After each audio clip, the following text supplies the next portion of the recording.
Hey, it's Glenn, and I'm here to talk about my short story, Dr. Coffee's Pill, which has been free through Kindle and Kindle apps for the last several days.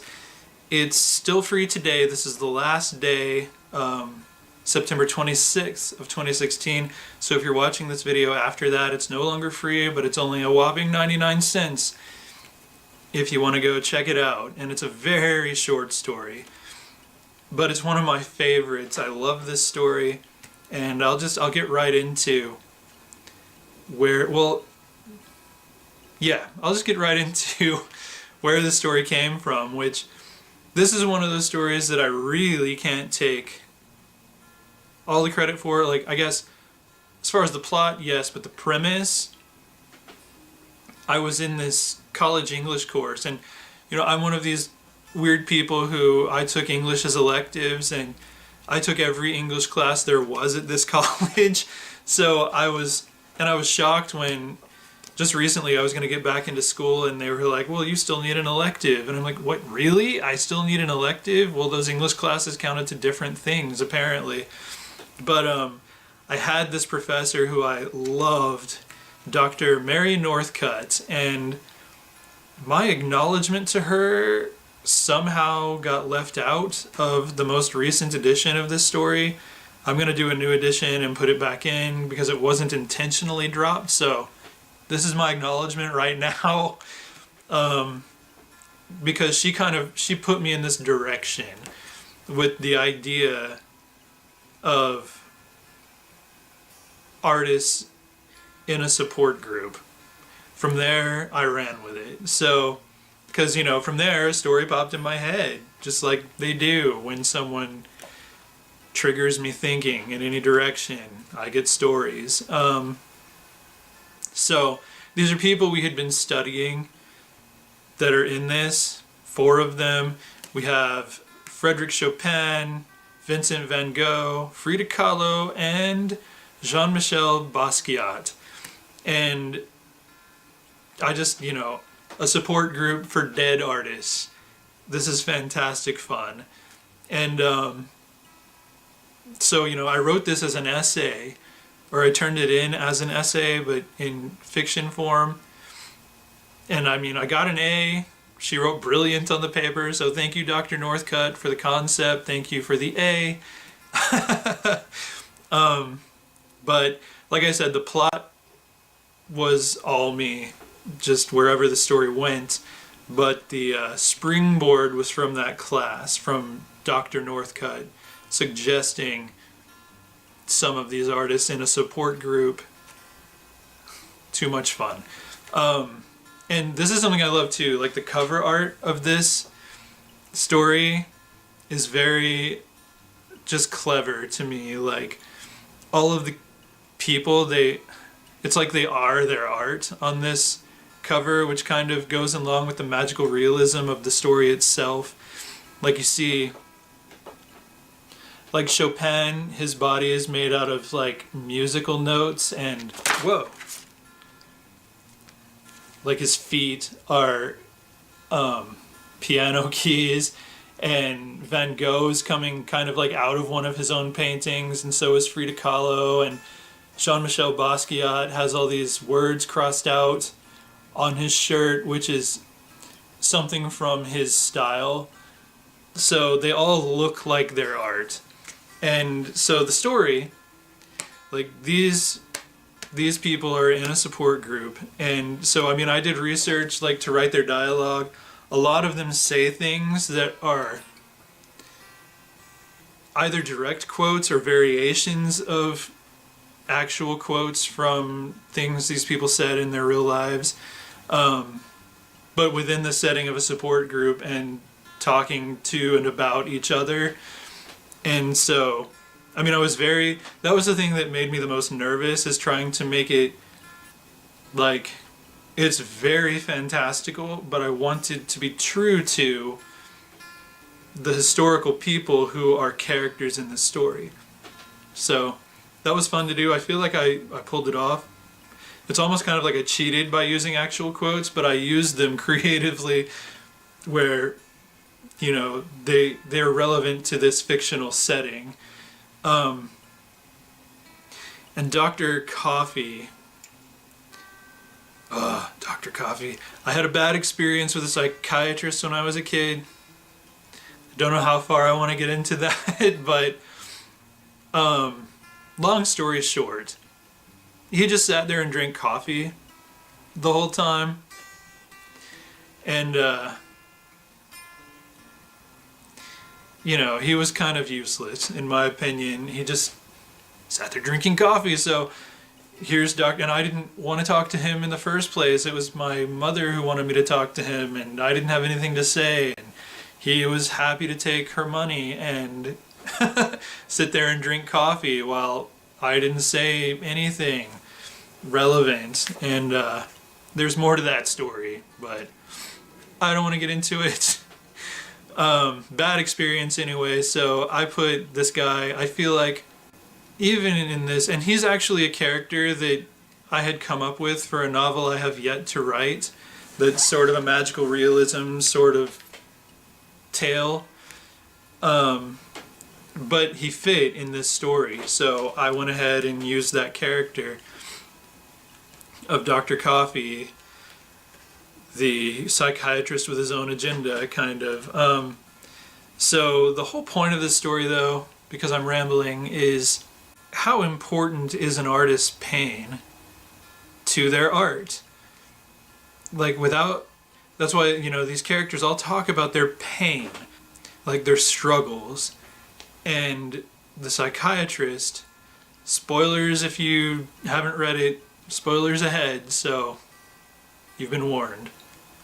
So the psychiatrist, Dr. Coffee, who runs the support group, he finally presents them with a pill that will take their pain away. And they have to decide whether or not it's worth losing, whether or not they're willing to let go of their pain and possibly lose their art. Because, I mean, there's that saying that, you know, when you write, you go where the pain is. And that's true. Like, that's been true in my work. Like, a lot of stuff that I've written that has meant the most to me has come from a place of pain and struggle. But a lot of it's also come from positive feelings. I think Anne Rice is the one who said, or she might have been quoting someone else, I know she said it, that instead of saying, you know, and I'm definitely paraphrasing here, but instead of going where the pain is, go where the feelings are. But, you know, I'm getting off track. Anyway, so they have this pill option, and it turns out the pill is called conformity, and they ultimately decide not to take it and to keep their pain. So it's kind of like, I don't know what I'm saying there. Am I saying art is pain? I don't know. Art is definitely feeling, though. And it seems like in the real world, there are a lot of pills out there to take our feelings away. Like, as a youth minister for 8 years, I can think of one case where there was a kid on Ritalin, and it was horrible to witness, because this kid, he was a great kid. I loved this kid, but he was so hyperactive. He was like so all over the place all the time. But his mother's, you know, she made him take Ritalin. Well, it wasn't her. I mean, I'm not saying his mother was a bad person. I'm just saying this is a situation. My mom did it too when I was a kid, briefly. But he was prescribed Ritalin to calm him down.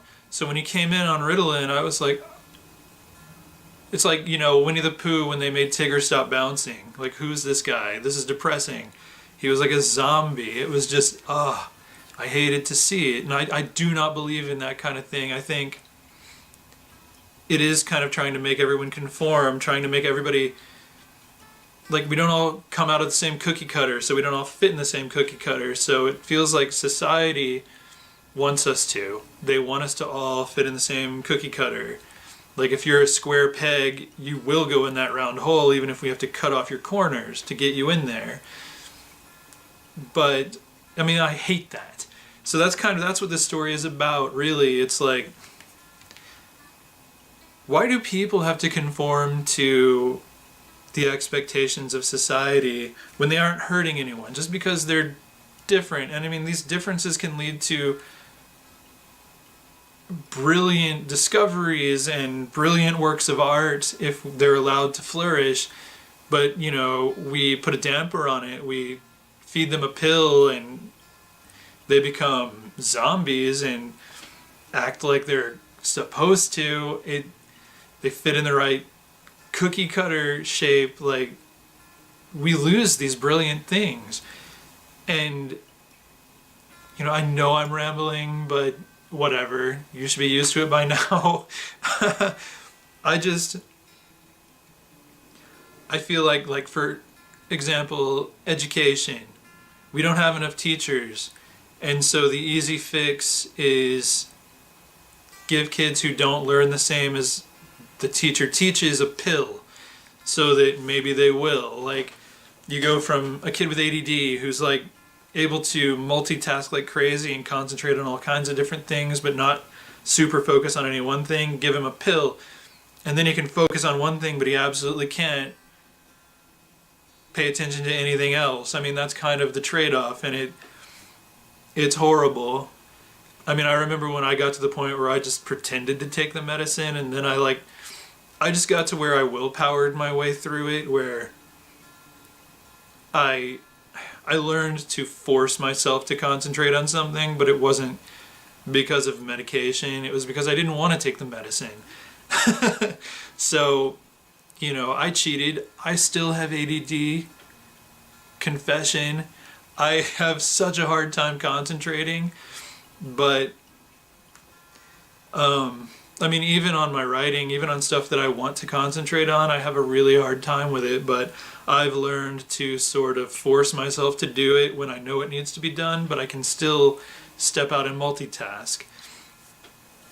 Because I think ADD is kind of it's a gift. It's an ability to see all kinds of things going on at the same time and kind of bring them together.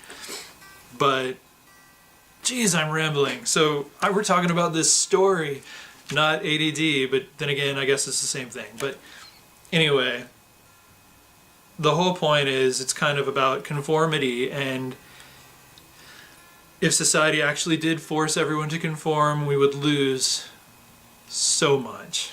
And so my feelings about this story, I think I've already gone into them, and I don't know how I've talked this long about a story this short, but as I said, this is one of my favorites, and if you are an artistic person, please read this story. If you love an artistic person, please read this story. Because creative people can be very frustrating people to know. I know this. We frustrate ourselves even more than we frustrate you. But I don't know. I don't know where I'm going with all of this. So I'm gonna cut this video off.